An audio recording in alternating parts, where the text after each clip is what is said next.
राज्यातील अनेक जिल्ह्यात पावसाने जोरदार हजेरी लावली आहे. त्याच अनुषंगाने रायगड जिल्ह्यातील अनेक नद्यांना पूर आलाय.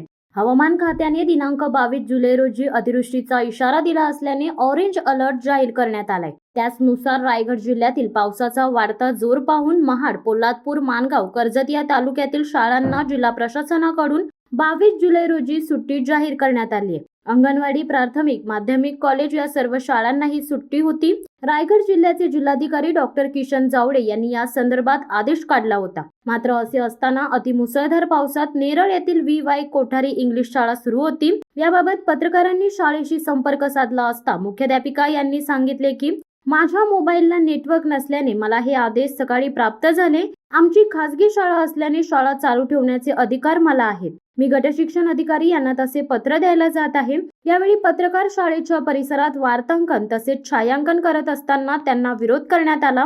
यानंतर पत्रकारांनी कर्जत पंचायत समितीचे गटशिक्षण अधिकारी संतोष दौंड यांच्याशी संपर्क करून त्यांना सदर घटना सांगितली. यावर गटशिक्षण अधिकाऱ्यांनी मी सर्व शाळांना दिनांक 22 जुलै रोजी कलेक्टर यांच्या आदेशाचे पालन करण्याच्या कालच सूचना दिल्या आहेत. तरी देखील मी चौकशी करून यावर योग्य ती कारवाई करतो असे सांगितले.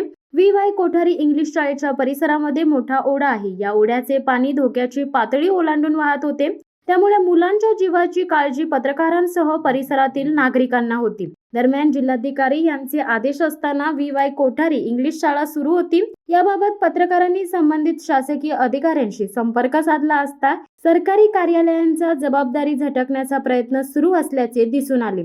शिवसत्ता टाइम्ससाठी संदेश साळुंके, नेरळ. दे धडक बेधडक वृत्त देणाऱ्या आपल्या शिवसत्ता टाइम्स न्यूज चॅनलला लाल बटन दाबून सबस्क्राईब करा आणि बेल आयकॉनला क्लिक करायला विसरू नका.